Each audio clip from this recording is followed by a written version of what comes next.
దాన్ని మీరు ఎక్కువ ఫాయిదా ఉటాయిస్తున్నారు, అయినా మేము మౌనంగా భరిస్తా ఉన్నాం. ఓకే. సో ఇప్పుడు తెలంగాణ బీజేపీలో ఏం జరుగుతుంది అంటే? ప్రశాంతంగా కొత్త అధ్యక్షుడు రామచంద్రరావు గారి నాయకత్వంలో భారతీయ జనతా పార్టీ కార్యక్రమాలన్నీ బాగా చేసుకుంటూ ముందుకు సాగుతుంది. కాకపోతే రాజా సింగ్ ఇప్పటికి కూడా కిషన్ రెడ్డి కావాలనే తన ప్రెషర్ని అప్లై చేస్తూ ఉన్నారు, చేయాల్సిన పని చేసుకొని. నిన్న ఆయన విసిరిన సవాల్లో కూడా ఎవరి పనులను వాళ్ళని చేసుకొనివ్వండి, అలా అయితేనే ఎంపీలు కూడా వాళ్ళ పనులు చేసుకుంటారు అని. మీ పనులు మీరు చేసుకోవడే ఫెసిలిటీ కావచ్చు, ఆ ఫ్రీ హ్యాండ్ అనేది మీకుందా, ప్రెషర్ ఉందా? ఇప్పుడు మీరు వచ్చి నన్ను ఇంటర్వ్యూ చేస్తా అన్నారు, నేను ఎవరికైనా ఫోన్ చేసి ఇంటర్వ్యూ ఇవ్వాలా వద్దని అడిగినా నా అంతా నేను ఇంటర్వ్యూ ఇస్తున్నాను. అది మీ ఇండివిజువల్ డెసిషన్. ఇండివిజువల్ డిసిషన్ ఏముంది? అదే మరి ఫ్రీగా పని చేసుకుంటున్నాం అని చెప్పడానికి చెప్తున్నా, నేను ఇండివిజువల్ డిసిషన్ అని చెప్తలేను.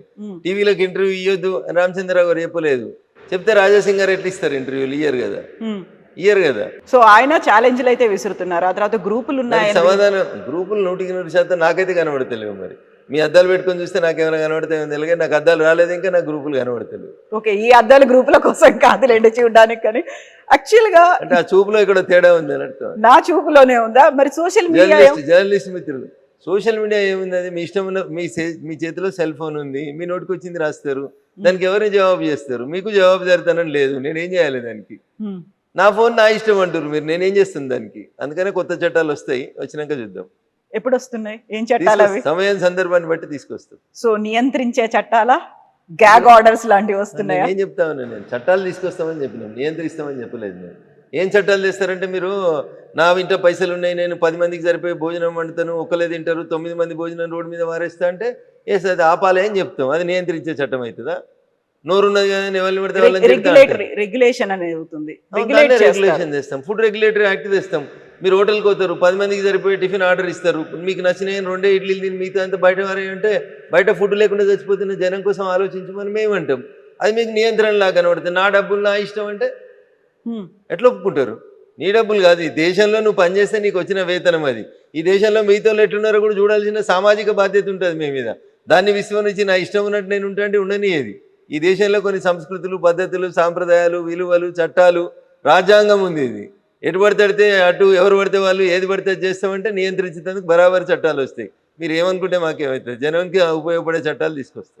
ఎస్, ఈ నియంత్రణకి నాకు ఈ మధ్య జరిగిన ధర్మస్థల ఇన్సిడెంట్స్కి సంబంధించి అక్కడున్నటువంటి మఠాధిపతులు, సన్యాసులు అందరూ వెళ్ళి అమిత్ షాని కలిసిన తర్వాత ఆయన ఒక మాట అన్నారు అని, నియంత్రించడానికి ఒక చట్టం అనేది తీసుకొస్తాం. ఎందుకంటే రిలీజియన్ సిస్టమ్కి సంబంధించి హిందూ మఠాల మీదనో, హిందూ దేవాలయాల ప్రార్థనాలయాల మీదనే అటాక్ అవుతుంది కాబట్టి దానికి సంబంధించినటువంటి ఒక చట్టం తీసుకురావాల్సినటువంటి అవసరం ఉంది. ఆ దిశగా మేము ఆలోచిస్తున్నామని. అది కూడా రాబోతుందా?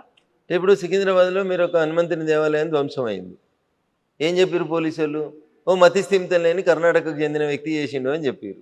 తర్వాత నా పార్లమెంట్లో వచ్చి సదాశివపేటలో ఒక హనుమంతుని గుడి ధ్వంసం అయింది.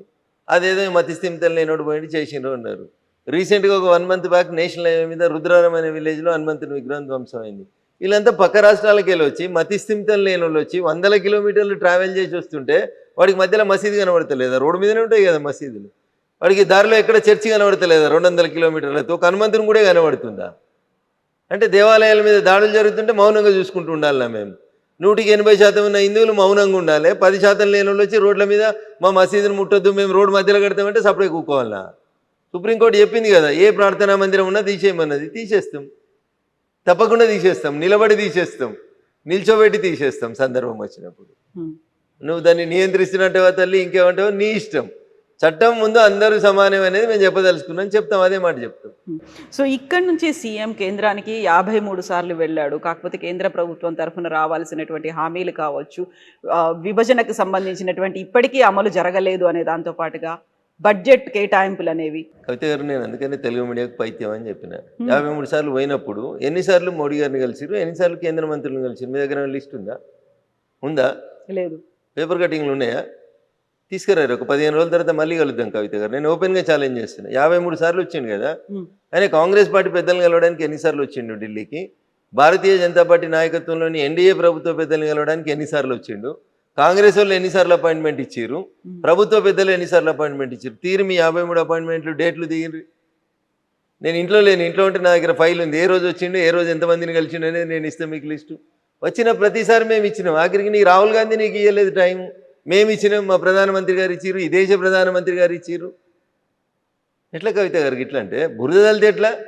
పైత్యం అనే పదం ఎందుకు అంటే గిందుకనే 53 సార్లలో నువ్వు 10-15 సార్లు నీ పార్టీ పని కోసమే పోయినావు. దానికి కూడా కేంద్రానికి పోయినా అని చెప్తావు. ఫండ్స్ ఇచ్చే విధానం, అరే మీ యూపీఏ ప్రభుత్వం అధికారంలో ఉన్నప్పుడు రేవంత్ రెడ్డి గారు కాంగ్రెస్ పెద్దలారా యూపీఏ 1 యూపీఏ 2 హయాంలో మీరు 32% ఫండ్స్ని డివల్యూషన్ ఆఫ్ ఫండ్స్ అని ఒక చట్టం ఉంటుంది. దాని ప్రకారం డెవల్యూషన్ ఆఫ్ ఫండ్స్ ప్రకారం కేంద్రానికి ఎన్ని రావాలి, రాష్ట్రాలకు ఎన్ని రావాలని ఫండ్స్ పంచుతారు. 32% పంచేటోళ్ళు మీరు. ఆక్స్ఫర్డ్లో చదువుకొని ప్రపంచంలో గొప్ప ఆర్థికవేత్త అన్న మన్మోహన్ సింగ్ గారు ఈ దేశాన్ని పాలించిన 10 ఏళ్లలో కేంద్రం నుంచి రాష్ట్రాలకు వచ్చిన నిధులు 32% అయితే భారత ప్రభుత్వం నరేంద్ర మోడీ గారు ప్రధానమంత్రి అయిన మే 2014 నుంచి ఇప్పటిదాకా మేము ఇస్తున్న నిధులు ఎవరు అడగకముందు మేము పెంచింది 42% పెంచినాం. కవిత గారు మీకు ఎందుకు కనబడతలేవు? అందుకనే మళ్ళీసారి ఎల్వి ప్రసాద్ పోయి కళ్ళు మళ్ళీ మంచి చెక్ చేసుకోరని చెప్తున్నాం. మీరు 53 సార్లు వచ్చింది మా కోసం కాదు, డివల్యూషన్ ఆఫ్ ఫండ్స్ రాసింది మేం కాదు, భారత రాజ్యాంగంలో ఫండ్స్ పంపిణీ ఎట్లా జరగాలని చెప్తే గట్లే చేస్తూ ఉన్నాం. గతంలో ఉన్నటువంటి కాంగ్రెస్ ప్రభుత్వం వచ్చే కంటే ముందు, అంటే నరేంద్ర మోడీ గారు అధికారంలోకి వచ్చే కంటే ముందు 32% రాష్ట్రాలకు నిధులు ఇస్తే మేము అధికారంలోకి వచ్చినాక 42% నిధులు ఇస్తామని చెప్తున్నాం ఇస్తున్నాం. ఎందుకు? 10 ఏళ్ళు ముఖ్యమంత్రిగా చేసిరు కాబట్టి, మోడీ గారికి ముఖ్యమంత్రుల కష్టాలు తెలుసు కాబట్టి రాష్ట్రాలకు ఇచ్చే డబ్బుల్ని పెంచిండు కదా. మీరు ఏ ఊరికైనా పోయి ఈ రాష్ట్రం కాదు ఏ రాష్ట్రానికైనా పోయి చూడు, ఆ రాష్ట్రంలో రోడ్లు ఎవరైనా ఎత్తురు అంటే ఒక్కటే ఒక నేషనల్ హైవే డిపార్ట్మెంట్ వేస్తుంది, భారత ప్రభుత్వం వేస్తుంది. రైల్వే 4 లక్షల కోట్ల రూపాయలు ఖర్చు పెట్టి రైల్వేలు ఎక్స్పాన్షన్ అవుతున్నాయి, బ్రాడ్ గేజ్లు అవుతున్నాయి, ఆర్ఓబీలు ఆర్యూబీలు metre గేజీలు broad గేజ్లు అవుడు, Vande Bharat ఎక్స్ప్రెస్లు. Secunderabad railway station పోయి చూడు కవితమ్మ, శంషాబాద్ ఎయిర్పోర్ట్ తోటి పోటీ పడేటట్టు ఉంది. అది గవి కనబడాయి మనకి. కేంద్రం పైసలు ఇస్తలేదు. ఎవరు మరి ఎవరు ఇస్తుర్రు? చెర్లపల్లికి పోయి చూడు, 1000 కోట్లు పెట్టి కట్టినాం రైల్వే టెర్మినల్, ఎట్లుందో చూడురు ఒకసారి. దేశంలో ఎప్పుడో స్వతంత్రం కంటే ముందు కట్టిన రైల్వే స్టేషన్లు. తెలంగాణలో 42 రైల్వే స్టేషన్ల రూపురేఖలు ఎట్లా మారినాయో చూడురు. ఇప్పుడు రైల్వే స్టేషన్లలో ఎస్కలేటర్లు వచ్చినాయి. కవిత గారు మీరు ఎప్పుడైనా రైలు ఎక్కితే తెలుస్తుంది. పోయి సికింద్రాబాద్ రైల్వే స్టేషన్ చూడుర్రి, చెర్లపల్లి రైల్వే స్టేషన్ చూడుర్రి. అరే నిన్ననో మొన్ననో పేపర్లో రాసుకుంటున్నాడు రేవంత్ రెడ్డి, ఫ్యూచర్ సిటీకి వెళ్ళి అమరావతి దాకా రోడ్ ఎత్తాడట 12 లైన్లు. పైసలు ఎవరు ఇస్తున్నారు కవిత గారు? మేమే ఇస్తున్నాం. కోమటిరెడ్డి వెంకటరెడ్డి గారు చెప్తారు, హైదరాబాద్ టు విజయవాడ మేము 8 లైన్ల రోడ్ చేస్తున్నాం. పైసలు ఎవరు ఇస్తారు? గ్రీన్ఫీల్డ్ ఎక్స్ప్రెస్ హైవే భారత ప్రభుత్వం నరేంద్ర మోడీ గారు ఇస్తారు. సూర్యాపేటకి వెళ్ళి ఖమ్మం పోవాలంటే ఇంతకుముందు 3 గంటలు పడుతుండే కవిత గారు, ఇప్పుడు గంట కూడా పట్టది. ఎవరు ఇచ్చిరు నేషనల్ హైవే? భారత ప్రభుత్వం నరేంద్ర మోడీ గారి నాయకత్వంలో ఇచ్చింది. ఏం మాట్లాడతారు కవిత గారు? పైసలు వస్తా లేకపోతే మీరు ఒక్కసారి గట్ల పోరి, ఇంకా మేడ్చల్కి వెళ్ళి కొంపల్లికి వెళ్ళి అత్వెల్లి గట్ సైడ్ పోయి రండి. రోడ్డుకి నరకం నరకం కనబడుతుంది రోడ్డు మీద. ఇలా 6 లైన్స్ రోడ్ వేసి 1200 కోట్లు ఇచ్చి పని చేపిస్తా ఉన్నాం. నా పార్లమెంట్ కాన్స్టిట్యున్సీ ప్రారంభమయ్యే బిహెచ్ఎల్ దగ్గరికి రండి. బిహెచ్ఎల్ చౌరస్తాలో సిగ్నల్ పడితే గంట ఏడ్చుకుంటా నిల్చుంటారు జనాలు. ఇప్పుడు 5 నిమిషాల లోపల బిహెచ్ఎల్ చౌరస్తా పారైపోతారు. సుమారు 200 కోట్లతోటి ఫ్లైఓవర్ కట్టినాం, నేషనల్ హైవే మీద కట్టినాం. మియాపూర్ చౌరస్తా నుంచి సంగారెడ్డి చౌరస్తా దాకా 6 లైన్స్ రోడ్ వేస్తా ఉన్నాం. నేషనల్ హైవేస్ నడుస్తున్నాయి. మీరు ఏదైనా కూరుకోయి స్టేట్ హైవే చూసి రాపోరు ఎట్లుందో చెప్తా నేను. మీరే కంపేర్ చేసి చూడు state highways and national highways, ఎవరి పనితీరు ఎట్లుందో తెలుస్తుంది. ముఖం మంచి లేక దెబ్బలు కొడితే ఎట్లా తల్లి? ఇప్పుడు ఇవన్నీ చెప్తున్నటువంటి రఘునందన్ రావు ఇన్ని రకాలుగా మాట్లాడుతుంటే ఎందుకని బయట మాట్లాడట్లేదు మీరు? ఎందుకు వీటి వినిదా? ఇది బయట కాకపోతే ఇంట్లో మాట్లాడుకుంటున్నాం. ఇంటర్వ్యూలో మాట్లాడేది కదా, ప్రపంచం అంతా చూస్తుంది కదా. ఇంటర్వ్యూలో ప్రతి మీటింగ్ కి ఇప్పుడు నాతో పాటు మీరు సిద్దిపేటకి రండి, కొద్దిసేపు అయిన తర్వాత నేను జిఎస్టీ మీద అవగాహన సదస్సు పెడుతున్నా. నిన్న పెట్టిన గజ్వేల్లో, మొన్న పెట్టిన మెదక్లో గంటన్నర వర్తక వాణిజ్య వ్యాపార అడ్వకేట్లు, డాక్టర్లు, కిరాణా దుకాణాలు, సిమెంట్ దుకాణాలు, హార్డ్వేర్ దుకాణాలు అందరినీ కూర్చోబెట్టి 2 గంటలు వస్తున్న కవిత గారు జనానికి బయట మాట్లాడకపోతే ఇంట్లో మాట్లాడుతున్నాడు. కాకపోతే చేసినటువంటి పథకాలు కేంద్రం అయితే ఏమేవైతే తీసుకొచ్చిందో ప్రాజెక్టులు, వీటన్నిటి గురించి చెప్పాల్సినటువంటి బీజేపీ ఎంపీలు ఆ స్థాయిలో చెప్పలేకపోతున్నారు కదా అనేది. రోజు పొద్దున్నే సాయంత్రం దాకా నా ఫేస్బుక్ ఓపెన్ చేసి చూడు, రోజు ఎన్ని గంటలు అరుస్తా ఉన్నా, ఎన్ని గంటలు చెప్తా ఉన్నా. పాల మీద పైసలు తగ్గించినాం, పాల మీద తగ్గించినాం, ఉప్పు మీద తగ్గించినాం, మందుల మీద తగ్గించినాం, మీరు తిరిగే స్కూటీ మీద తగ్గించినాం, మీ సార్ తిరిగే కారు మీద తగ్గించినాం, దేని మీద తగ్గియలేదు. ఆఖరికి హెల్త్ ఇన్సూరెన్స్ మీద 0 చేసినాం, జిఎస్టీ తగ్గించి మీ ఇంటికి నెలకు 15,000 రూపాయలు ఖర్చు తగ్గించినాం. దాని గురించి మాట్లాడరు ఎందుకు కవిత గారు? మేము చెప్పకపోతే ఎవరు చెప్తా ఉన్నారు? ప్రతి పేదోడికి లాభం జరుగుతుంది జిఎస్టీ వల్ల. 12 లక్షలు ట్యాక్స్ ఎగ్జంప్షన్ ఇచ్చినాం కదా మీకు. ఎవరు ఇచ్చిర్రు? నరేంద్ర మోడీ గారి నాయకత్వంలో నిర్మలా సీతారామన్ ఆర్థిక మంత్రి ఇచ్చిర్రు. మరి మీరు ప్రపంచం మెచ్చిన గొప్ప ఆర్థికవేత్త కదా, మీ హయాంలో ఇన్కమ్ ట్యాక్స్ ఎగ్జంప్షన్ ఎంత ఉండే? కాంగ్రెస్ హయాంలో 10 ఏళ్ళు మీరు కూడా పాలిచ్చిర్రు కదా, ఏమైంది?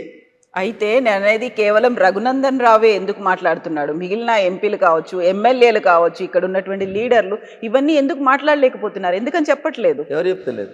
ఎవరి నియోజకవర్గాల వాళ్ళ మేము తిరిగి చెప్పుకుంటున్నాం. ఎవరి పని వాళ్ళు చేస్తూనే ఉన్నారు. చేతుల పని చేతులు చేస్తే, కాళ్ళ పనులు కాళ్ళే చేస్తాయి. అందరూ మాట్లాడారు కవిత గారు. కొందరు మాట్లాడతారు, కొందరు పని చేస్తారు, కొందరు ఇంకొక పని చేస్తారు. దేవుడు ఎవరికి ఏది ఇస్తే ఆ శక్తి ప్రకారం పని చేసుకుంటూ పోతారు కదా కవిత గారు. ఎస్. సో అందరూ పని చేయలేరు, కొంతమంది మాట్లాడతారు, కొంతమంది పని చేస్తారు. వెరీ రీసెంట్గా బీజేపీకి సంబంధించి ఒక నిర్ణయం తీసుకుంటున్నట్టున్నారు. 10 ఏళ్ల నుంచి ఎవరైతే పదవుల్లో ఉన్నారో వాళ్ళకి పార్టీ వైపు, పార్టీలో బాగా పనిచేస్తున్న వాళ్ళని పదవుల వైపు అనేది. రఘునందన్ రావుకి కేంద్ర మంత్రి వస్తుందా? నేను పని చేస్తున్నాను కదా ఎంపీ. అదే అంటున్నా నేను, పార్టీలో ఇక్కడ పని చేస్తున్నారు కాబట్టి కేంద్ర మంత్రిగా వస్తుందా? పార్టీగా పనిచేస్తలేను, నేను ఎంపీగా పనిచేస్తా ఉన్నా. పార్టీ అవకాశం ఇచ్చింది, ఎంపీగా గెలిచిన.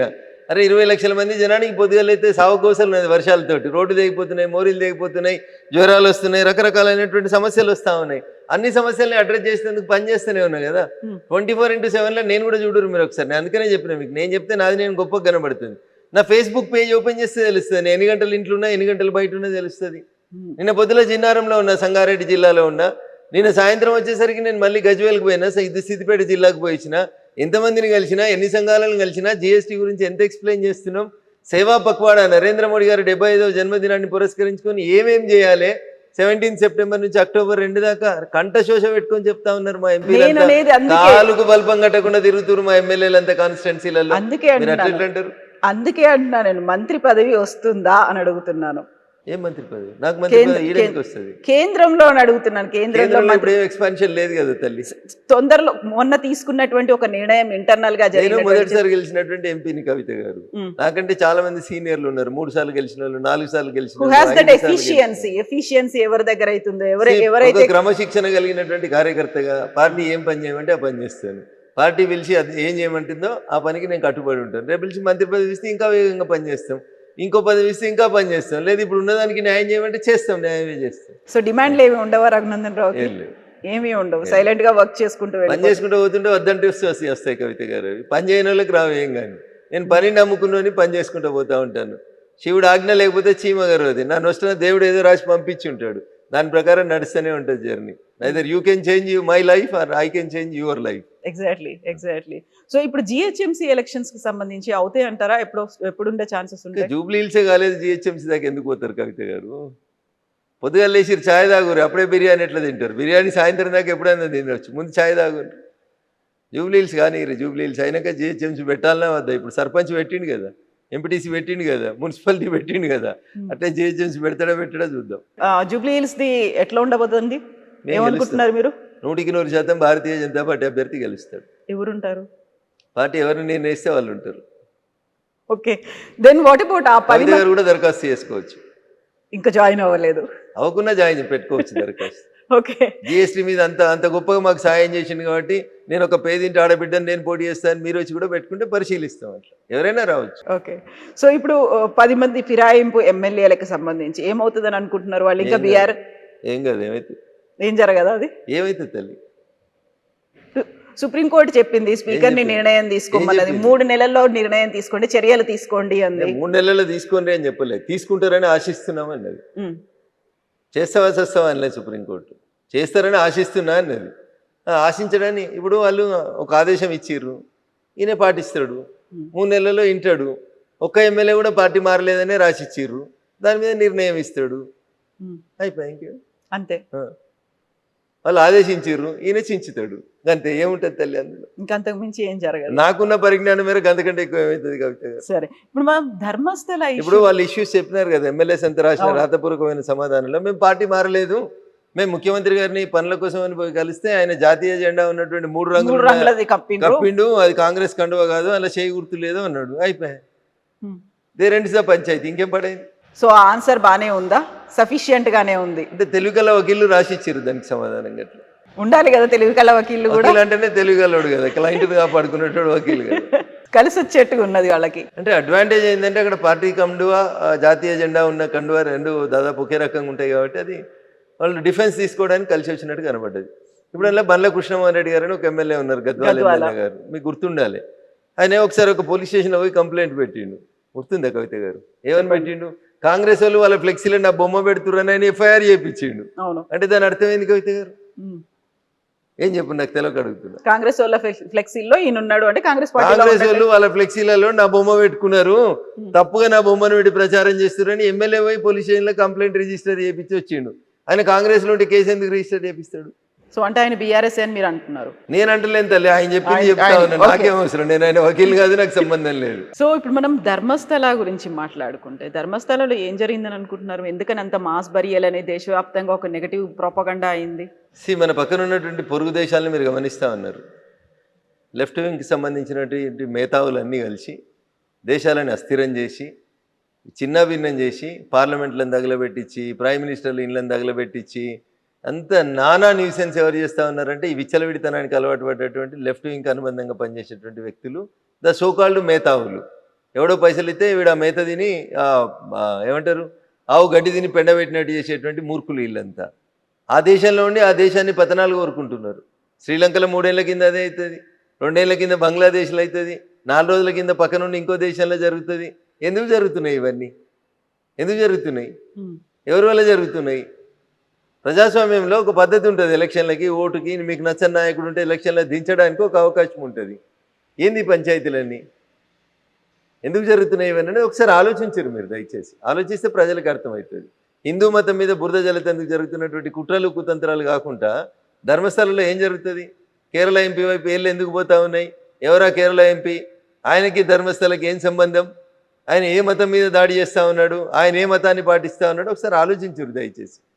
సో అది మ్యాటర్ కోర్టులో సబ్జుడిస్ అయినప్పుడు ఇప్పుడు నేను ఎందుకంటే ఎక్కువ మాట్లాడలేను కాబట్టి కవిత గారు, నిజం కొద్ది రోజులు ఆగు, ఆలస్యంగానైనా బయటకు వస్తుంది. నేపాల్లో జరిగిన తర్వాత వరుసగా 3 కంట్రీస్లో అయింది, అవి కూడా మన నైబర్ కంట్రీస్ అయిన తర్వాత మన దగ్గర కూడా అలాంటి రివోల్ట్ అనేది వస్తుంది అనేటువంటి విశ్లేషణలు ఎందుకు వినిపిస్తున్నాయి? మీరు యూత్ బయటికి రండి, జెన్జీ మీరు యాక్టివ్గా ఉండండి అనేటువంటి నినాదాలు కూడా సోషల్ మీడియాలో ఎందుకు కనిపిస్తున్నాయి? ఎందుకంటే నేను చెప్పిన పైత్యం ఎక్కువ కనబడతాయి, మేత ఎక్కువైంది కాబట్టి కనబడుతున్నాయి. పక్క దేశాలకి వెళ్ళి వీళ్ళకి జీతం ఇచ్చేటో డబుల్ జీతం ఇస్తుంది కాబట్టి మాట్లాడుతున్నారు అంతే, అంతకంటే ఎక్కువ ఉంటుంది. వీళ్ళతో అయ్యేది ఏంది అంటున్నా, వీళ్ళతో ఏం కాదు గుర్తుపెట్టుకోరు. ఈ దేశానికి ఒక సంస్కృతి ఉంది, ఈ దేశంలో ఉన్న యువతకు ఒక ఆలోచన ఉంది. పక్క దేశాలలో జరుగుతున్నటువంటి సంఘటనలను చూసి అట్లాంటి సంఘటన జరగకుండా ఈ దేశాన్ని ఎట్లా కాపాడాలో ఈ దేశంలో ఉన్న యువతకు తెలుసు. కాబట్టి పట్టుమని 10 మంది పేమెంట్ తీసుకునేటువంటి పేమెంట్ ఆర్టిస్టుల కోసం ఈ దేశ యువత ఏదో చేస్తారని అనుకోవడం వాళ్ళ మూర్ఖత్వం. సో ఇప్పుడు బీజేపీ రాష్ట్రంలో ఎప్పుడు అధికారంలోకి వస్తుంది అనుకో? వచ్చే ఎన్నికలు ఎప్పుడు వస్తే అప్పుడు వస్తాయి. ఇమ్మీడియట్గా దానికి తగ్గట్టుగా కంప్లీట్ సమాయత్తమైందా? ప్రజలు ఓట్లేసి ఒక పార్టీని అధికారంలోకి తేవాలని నిర్ణయించుకున్న తర్వాత కవిత గారు 1983లో ఎన్టీ రామారావు తెలుగుదేశం పార్టీ పెట్టినప్పుడు ఏముండే కవిత గారు? అప్పుడు ఏముండే తల్లి చెప్పు? 9 నెలల్లో పార్టీ పెట్టి అధికారంలోకి తీసుకొచ్చారు.